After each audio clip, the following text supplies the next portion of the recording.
కథామంజరి శ్రావ్య సంచిక ఏప్రిల్ 2025.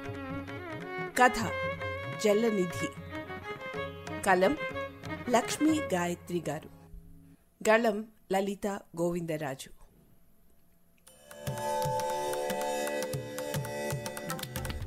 విదర్భ దేశంలో ఒకసారి వరుసగా 3 ఏళ్ల పాటు చాలా పెద్ద ఎత్తున కరువు వచ్చింది.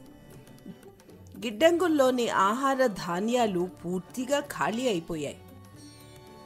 ఇరుగు పొరుగు దేశాల నుంచి తెప్పించడానికి అవసరమైన సొమ్ము ఖజానాలు లేక ప్రజలు మలమల మాడిపోసాగారు.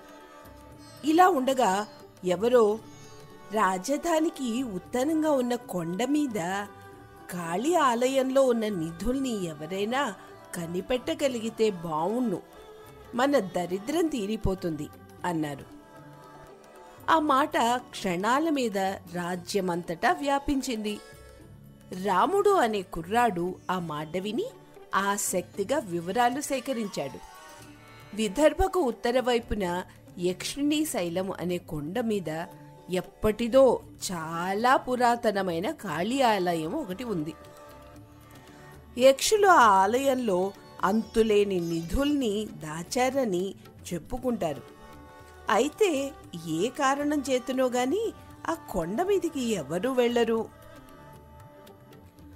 అంతా విన్న రాముడు దేశం కోసం నిధి సంపాదించాలని నిర్ణయించుకుని బయలుదేరాడు.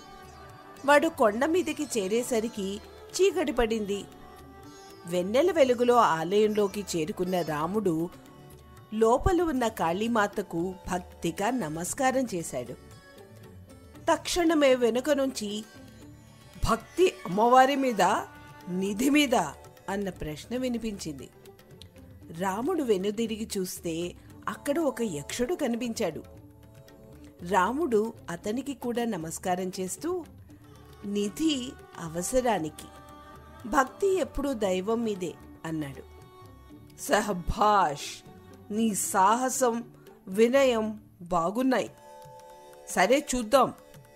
నిధి సంపాదించాలంటే అమ్మవారి చేతి ఉంగరం కావాలి, ఊడబెరుక్కుని రా మరి అన్నాడు.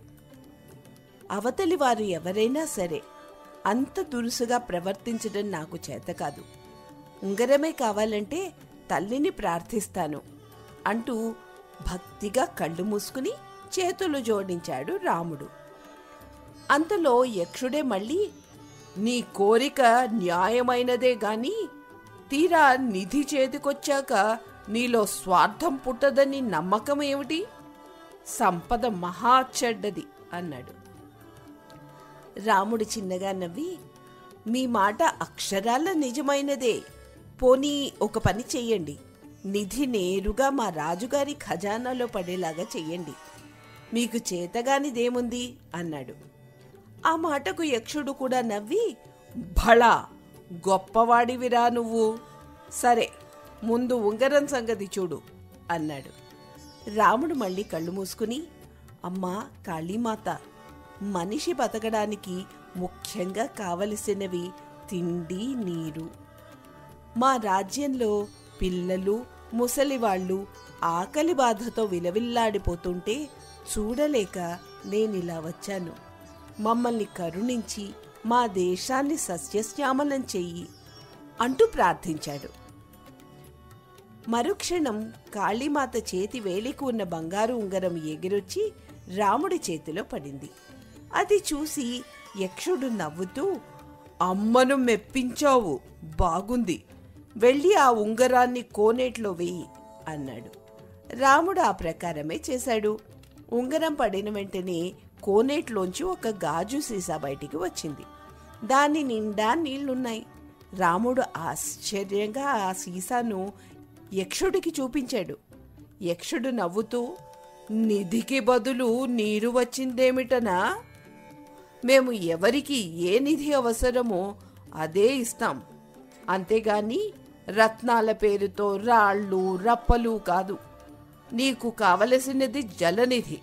గాజు సీసాని ఎంత పదిలంగా చూసుకుంటామో భూమి మీద జలవనరులని కూడా అంతే పదిలంగా చూసుకోకపోతే ఎవ్వరికైనా విపత్తు తప్పదు.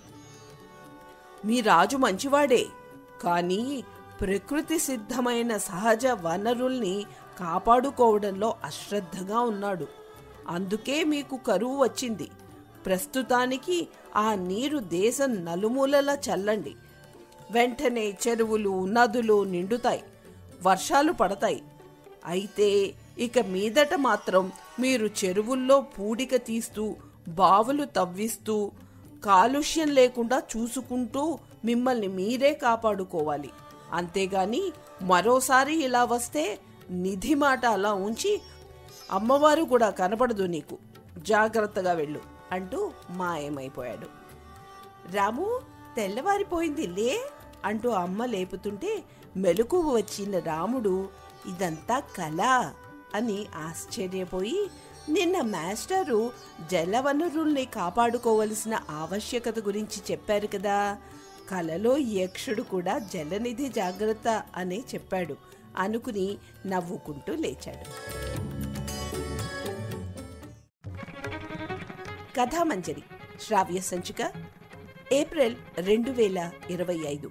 కథ జలనిధి. కలం లక్ష్మీ గాయత్రి గారు. గళం లలిత గోవిందరాజు.